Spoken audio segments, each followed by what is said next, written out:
Maravilhoso é o nosso Deus, né? O nosso Salvador, que Ele nos dê graça, nos ajude a beneficiar dessa bondade, desse amor, a paciência que Ele tem tido conosco. Estamos vivendo uma época muito solene e, ao lembrar dessa pergunta que os apóstolos fizeram a Jesus no Monte das Oliveiras, percebemos que hoje, mais do que nunca, podemos ver o cumprimento dessas palavras de Jesus. Vamos relembrar o verso, Mateus 24, e o verso 3, diz: E estando Jesus assentado no Monte das Oliveiras, chegaram-se a ele os seus discípulos em particular, dizendo: Dize-nos, quando serão essas coisas? Que sinal haverá da tua vinda e do fim do mundo? Aqui nós percebemos três aspectos importantes que devem ser relembrados.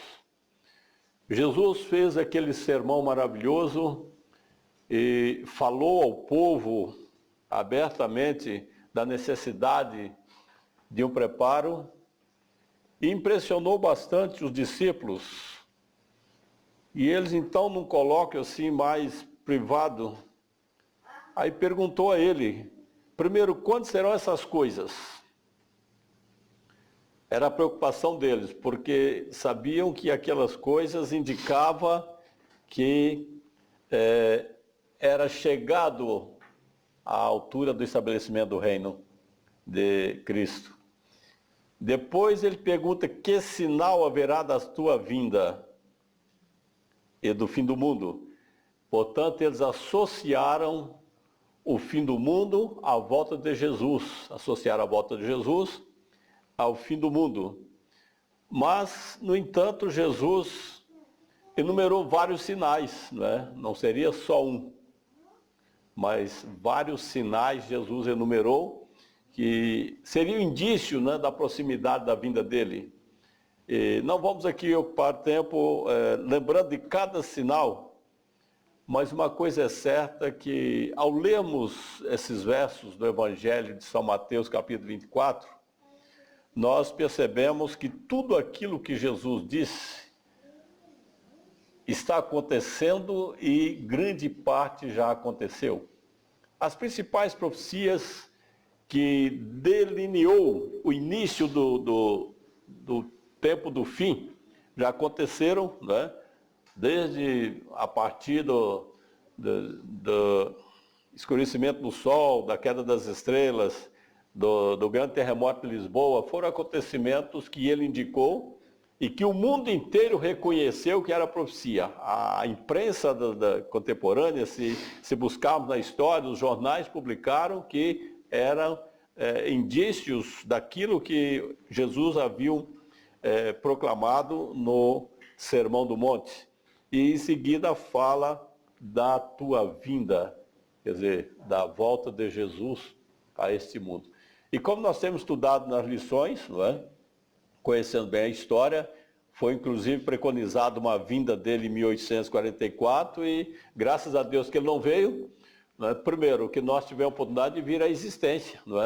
Se ele tivesse vindo naquele tempo, nem sequer teríamos vindo à existência. Mas pelo fato de não ter sido aquela época a vinda dele, a data não apontava para a vinda dele à Terra, mas sim ao lugar santíssimo, como temos estudado exaustivamente nas lições e temos falado sobre isso.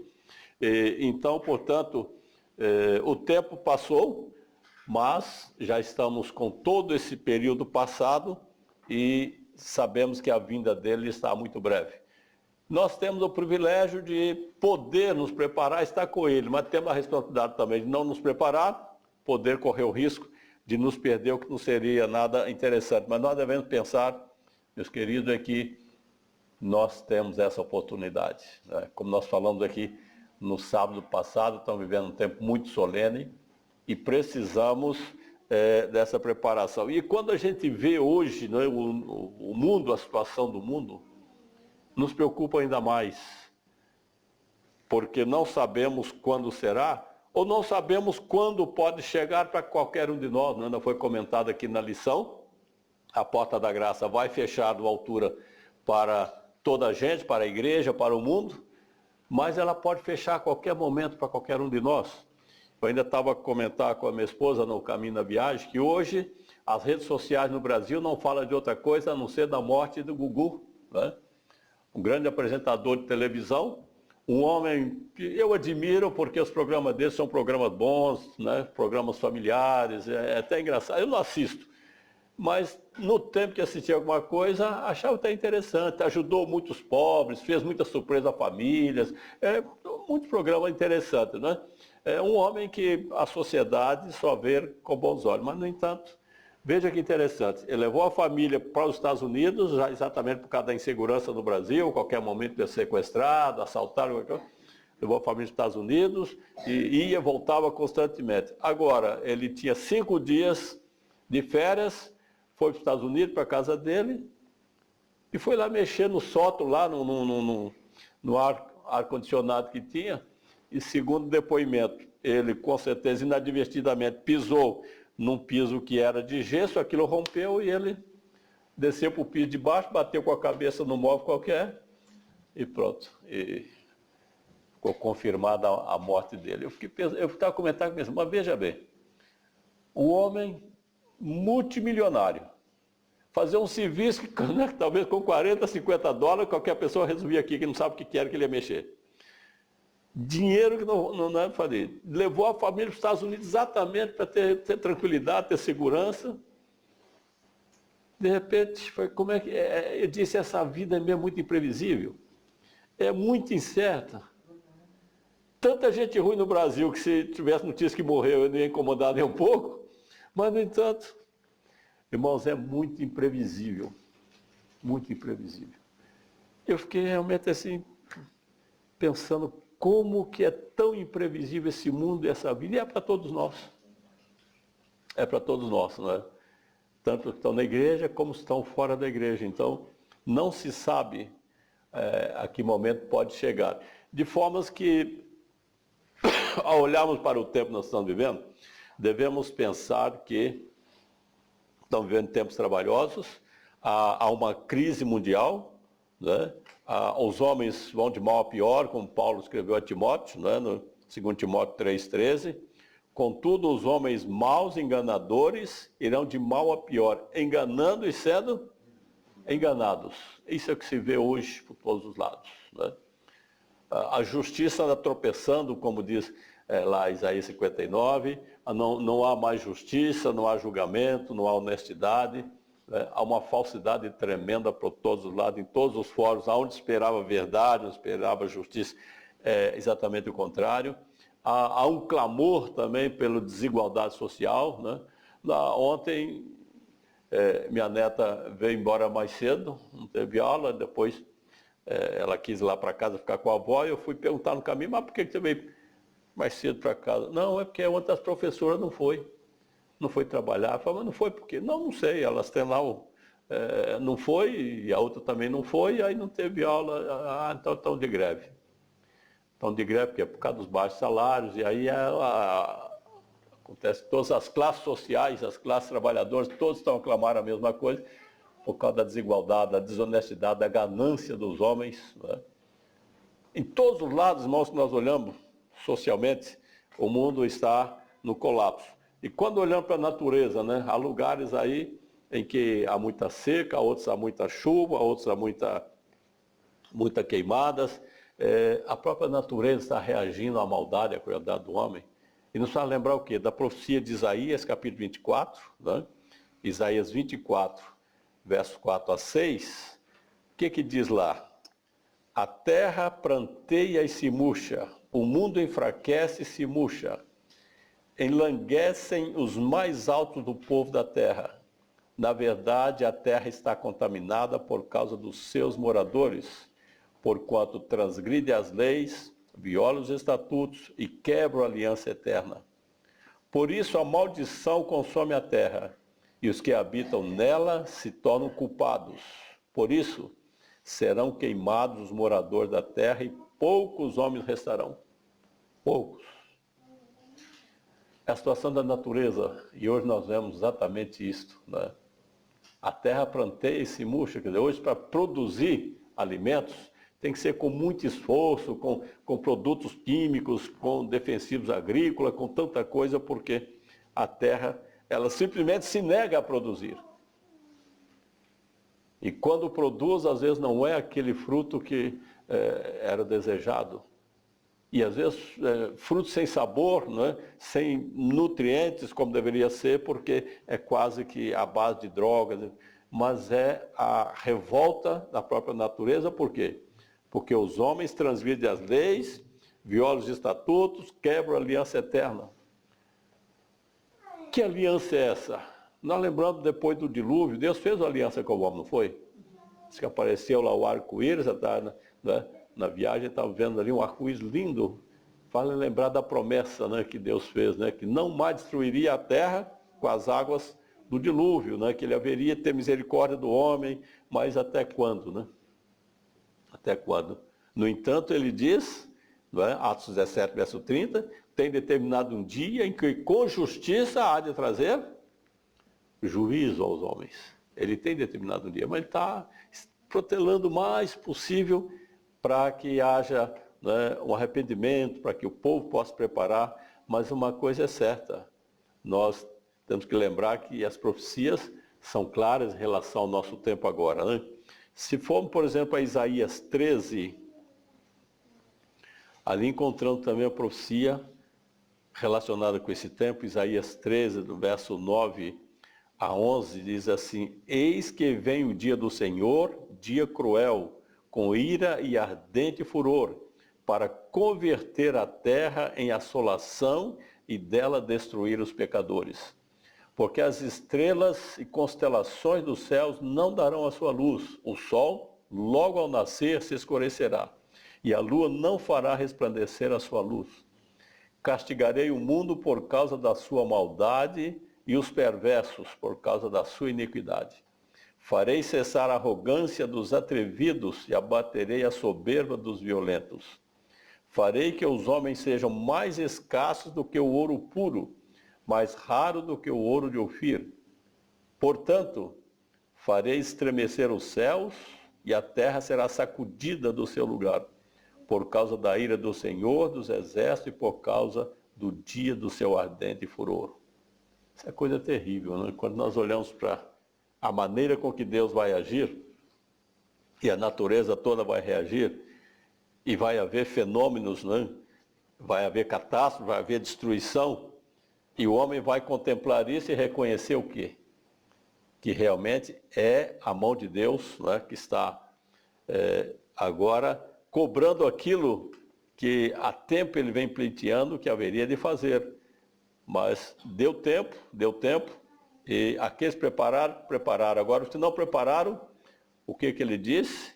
Vai destruir completamente aqueles que não entenderam ou não quiseram entender e não aceitaram, né? O profeta Oséias, no capítulo 4, Oséias 4, de 1 a 3, também diz assim: Ouvi a palavra do Senhor, vós filhos de Israel, porque o Senhor tem uma contenda com os habitantes da terra, porque nela não há verdade, nem amor, nem conhecimento de Deus. Olha aqui, irmãos, será que... Parece que o profeta veio aqui a essa época nossa, né?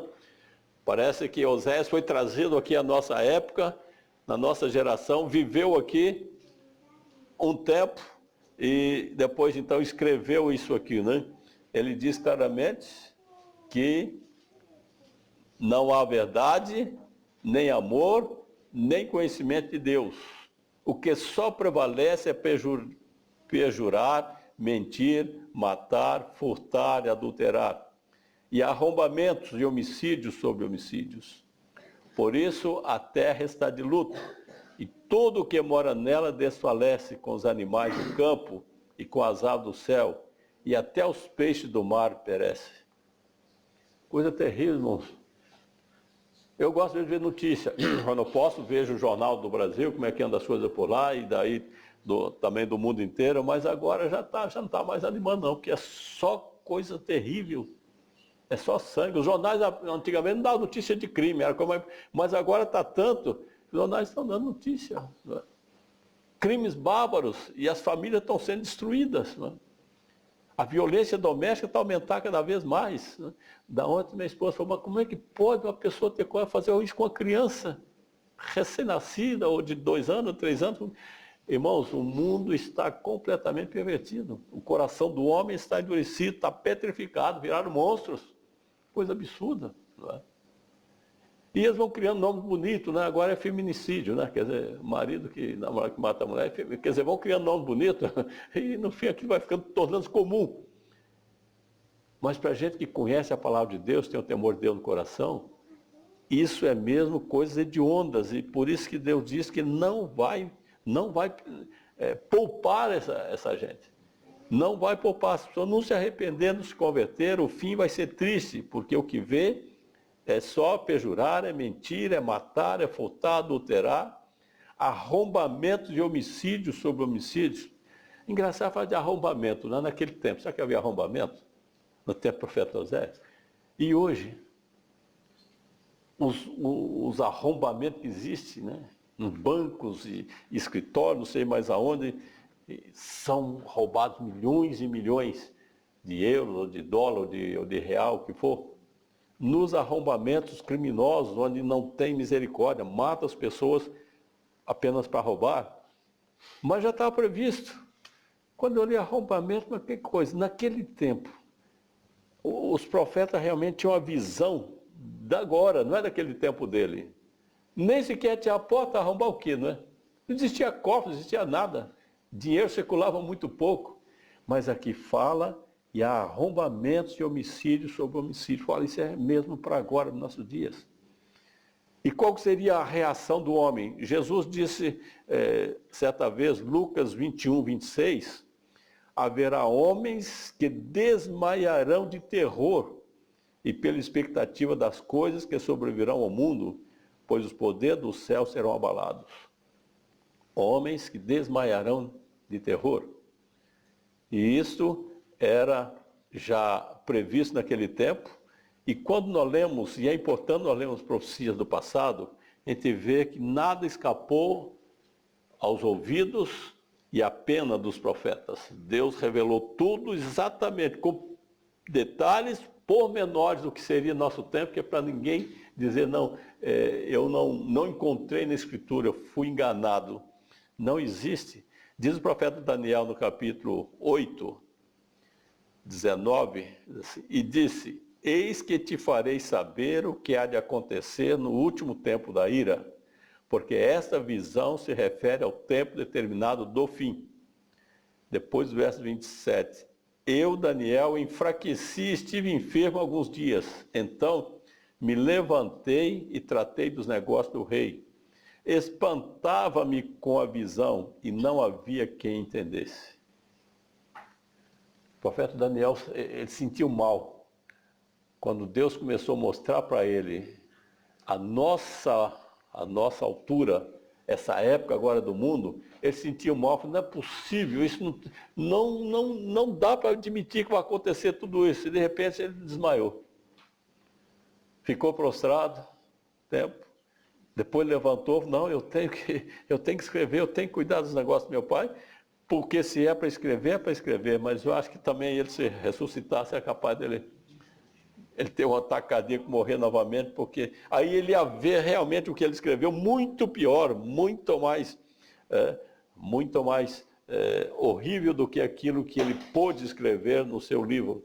Mas é assim, no capítulo 12, verso 1, Daniel diz assim, nesse tempo se levantará Miguel, o grande príncipe, o defensor dos filhos do teu povo, e haverá tempo de angústia, qual nunca houve, desde que houve nação até aquele tempo. Mas naquele tempo será salvo o teu povo, todo aquele que for achado escrito no livro. Olha que aparece o livro de novo, né? Sempre, irmão, sempre a profecia vai aparecer o livro, porque é importante hoje preocuparmos com isso. Nosso nome está registrado no livro. Como eu disse no sábado passado, nenhum nome vai escapar. Milhões e milhões que passaram por esse mundo e que estão ainda vivos, todos os nomes estão lá. E agora, aqui o profeta fala da destruição que haverá, calamidade, o tempo de angústia qual nunca houve, Mas, diz, naquele tempo será salvo o teu povo, todo aquele que for achado escrito no livro. Há um povo, irmãos, há um povo na face da terra. No meio de todos esses povos, tantos enganos, tantas religiões, há um povo. Esse é o povo de Deus. E é esse que vai ser agregado todos aqueles que forem salvos, porque ele disse, será salvo o teu povo. Ainda que não é mais de Israel, como foi naquele tempo, mas na nova dispensação, Deus sempre teve o seu povo, sempre teve a sua igreja. Tanto é que em Atos 3, 47, diz que ele acrescenta à igreja aquele que deve ser salvo. No tempo, chamava o povo de Deus. Hoje é a igreja de Deus. O que é a igreja? É uma congregação, né? É pessoas reunidas. Então, é como o profeta diz, será salvo a sua igreja e todo aquele que for achado escrito no livro será salvo. Essa é a promessa, não é? Mas uma coisa é certa, nós estamos vivendo na altura em que é muito perigoso porque o grande dia do Senhor está próximo, não é? O profeta Jeremias também teve a visão, capítulo 30, verso 7, ele diz assim, que grande é aquele dia, e não há outro semelhante. É tempo de angústia para Jacó, ele, porém, será livre dela. A angústia vai alcançar a igreja também. A igreja de Deus passará também por angústia, mas será livrado. Enquanto que a angústia do ímpio, ele vai sofrer uma angústia terrível e ainda vai perecer porque não haverá mais esperança. E é isso que nós precisamos de pregar para as pessoas. Olha, tenha cuidado. Tenha cuidado. Aproveite o tempo de graça, se converta, aceita, porque depois vai sofrer também e morrer sem esperança, né? Diz que Deus vai destruir sem misericórdia, porque ele usou misericórdia enquanto houve o tempo de graça, enquanto houve a tolerância para que as pessoas pudessem se aceitar. Mas, enfim, e é interessante o comentário do Espírito de Profecia, diz assim, neste tempo em que prevalece a iniquidade, podemos saber que a grande e última crise está à porta. Quando o desafio da lei de Deus for quase universal, quando o seu povo for oprimido e atormentado por seus semelhantes, o Senhor intervirá. E o que nós vemos agora? É uma política muito forte contra a lei de Deus. Mas não é uma política aberta, não é uma guerra aberta. É isso aqui que está o problema maior. Muita gente está completamente enganada em relação à política da Igreja Católica, por quê? Qual é a visão hoje da Igreja Católica? Eles não dizem mais que sábado, que domingo é dia do Senhor, tem que adorar. Não, eles dizem que o sábado, que o domingo é o dia da família. E que por ser o dia da família, todos devem estar em casa, ninguém trabalhar. E outra coisa muito positiva, se ninguém trabalhar, ninguém vai sair de carro. Se não sair de carro, o que vai acontecer com a natureza?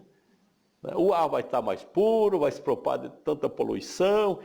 Essa é a política que está sendo usada, irmão. Mudaram a tática. E eu tenho acompanhado isso há anos. Olha, agora sim, agora eles vão conseguir por esse caminho aí, e está iludindo muita gente no mundo. Bom, muitos governos já estão adotando medidas. Olha, domingo não pode sair mais de carro. Olha, vamos usar a bicicleta. E os irmãos acham que vocês estão preocupados mesmo com a natureza, com o ar puro, não sei o quê? Essa é a política. Essa é a política dos Estados Unidos e do Vaticano. Então, essa política sutil é que vai induzir o povo, de repente, no fim das contas, o domingo realmente é um dia para ser separado para a família. Mas será que a intenção é esta? Nós sabemos que não. Nós sabemos que não.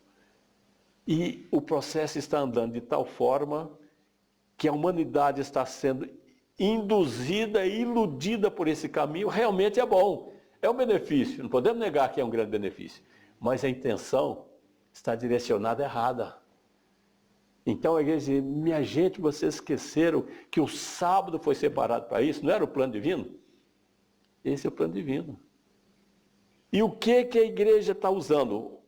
O que o Papa tem falado abertamente? Olha, tem que fazer como os judeus faziam. Assim como eles faziam com o sábado, tem que fazer com o domingo. Perceberam a astúcia, irmãos?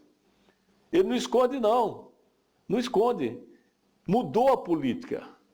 Não esconde mais. Ele está dizendo abertamente. Olha, assim como os judeus faziam com o sábado, então os cristãos devem fazer com o domingo, que é o dia separado para a família, é o dia para estar em casa, é o dia para evitar de estar andando de carro e poluindo o ar. E isso está levando a passo muito mais rápido aos grandes fóruns chegar à conclusão de que realmente o Vaticano tem razão. Mas o que é isso? É a astúcia de Apocalipse 13, não é? Está sendo trabalhado para finalmente dizer, olha, então, pronto, vamos fazer a lei. Essa é a profecia. Então, vamos estabelecer a lei de que ninguém mais pode trabalhar dia de domingo. Tem que ficar com a família. O comércio tem que fechar. Em alguns lugares já fizeram uma pressão tremenda, mas as grandes superfícies não querem saber disso, né? Imagina um continente, não é? Pingo Doce, com aqui, buscando exemplo Portugal, mas a Macro, Carrefour.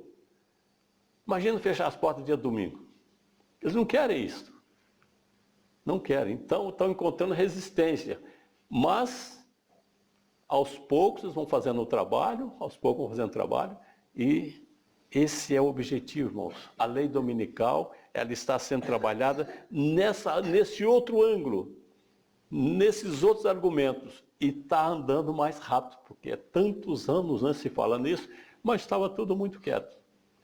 Não se conseguia progresso. Agora está indo mais rápido, estão usando argumentos mais fortes. Agora, por exemplo, a pesquisa aí, que olha, se não parar de poluir, viram agora recente, diz que nossos filhos vão viver muito menos e com muito menos saúde. Saiu agora semana passada.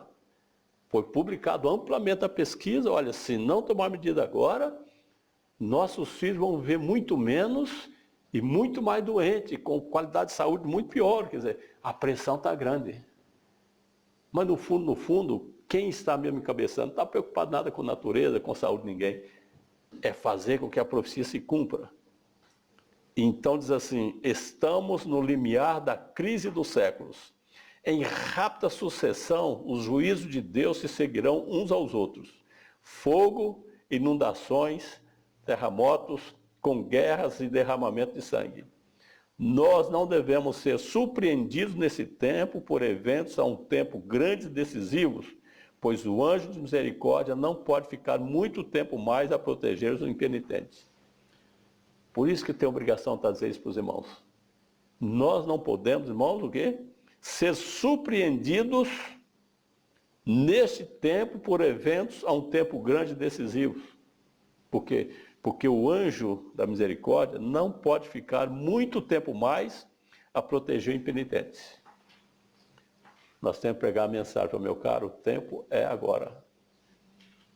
O tempo é agora. Se você pensa em se salvar, esse é o tempo de se arrepender. Não espere por muitos anos, porque não sabemos, tudo está indicado que não vai durar tanto tempo.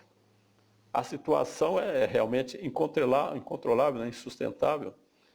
Há muitos anos foi escrita essa profecia e agora a gente vê cumpridos assim, governadores e estadistas, homens que ocupam posição de confiança e autoridade, homens e mulheres pensantes de todas as classes, têm fixa a sua atenção nos fatos que se desenrolam em redor de nós.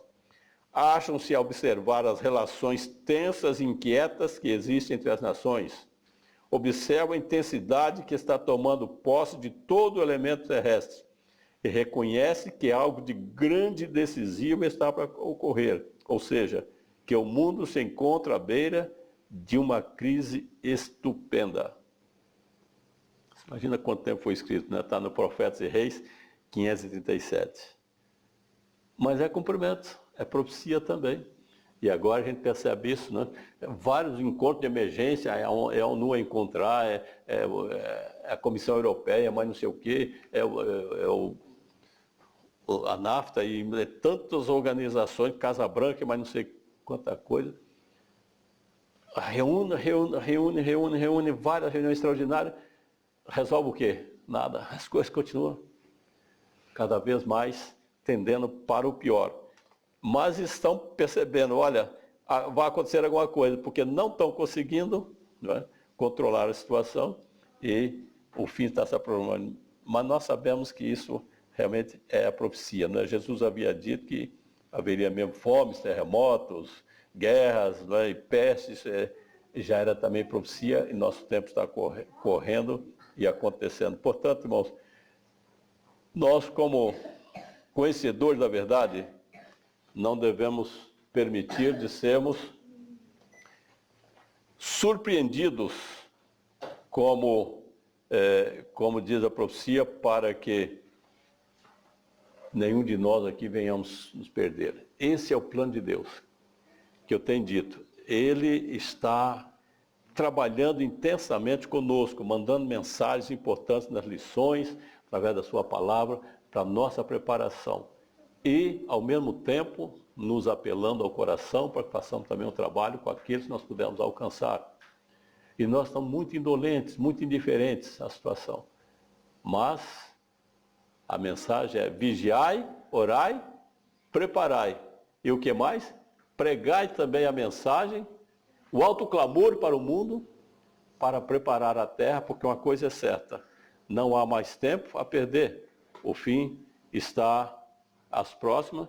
E quero fechar com as palavras de Paulo a Tessalonicenses, capítulo 5. Os primeiros versos, ele diz assim: mas, irmãos, acerca dos tempos e das estações, não necessitais de que eu vos escreva, porque vós mesmos sabeis muito bem que o dia do Senhor virá como ladrão de noite. Pois que quando disserem a paz e segurança, então lhes sobrevirá repentina destruição, como as dores de parto àquela que está grávida, e de modo nenhum escaparão. Mas vós, irmãos, já não estáis em trevas, para que aquele dia vos surpreenda como um ladrão. É essa a mensagem para nós. Nós não estamos em trevas, nós conhecemos, sabemos as profecias, temos estudado exaustivamente as profecias. Portanto, que Deus ajude, nós possamos realmente nos preparar e assim, possamos também ser usados como instrumentos para preparar outros. E muito breve Jesus possa voltar para buscar os seus escolhidos, né? Que Deus dê sua graça, abençoe para isso. Amém. Deus chorou lá no Éden por seus filhos. Deus chorou por achá-los tão estranhos. Deus chorou nesse pranto tão sentido advogou que a semente do pecado germinou. Deus chorou, comovido ao contemplar Jerusalém, sua eleita agora é terra de ninguém. Rejeitou o seu Senhor e o seu Rei. Deus chorou pelo povo do Egito. Deus chorou por escravos e seus gritos. Deus chorou.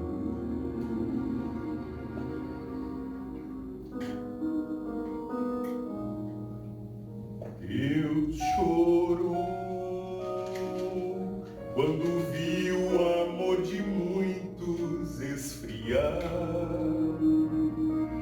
quando viu a intolerância aumentar, viu o filho do seu pai se afastar, para nunca mais a casa retornar. Deus chorou quando viu seu próprio filho numa cruz, quando viu as trevas encobrindo a luz, a esperança que o mundo desprezou. Deus chorou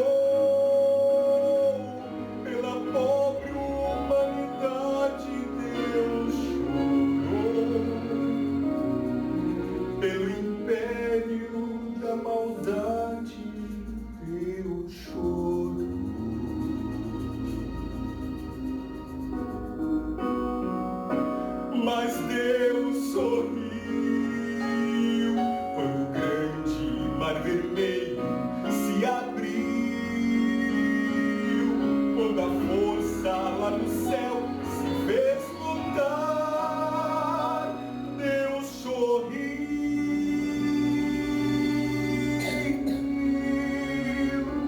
Deus sorriu.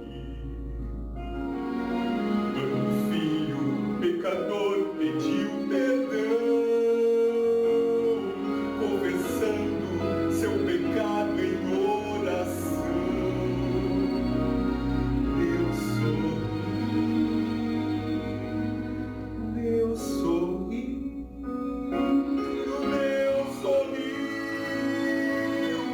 Quando o ódio deu enfim lugar à paz, quando viu o evangelho se espalhar, ele viu que o seu amor não foi em vão. Viu milhares abraçando a salvação, e no dia em que você o aceitou,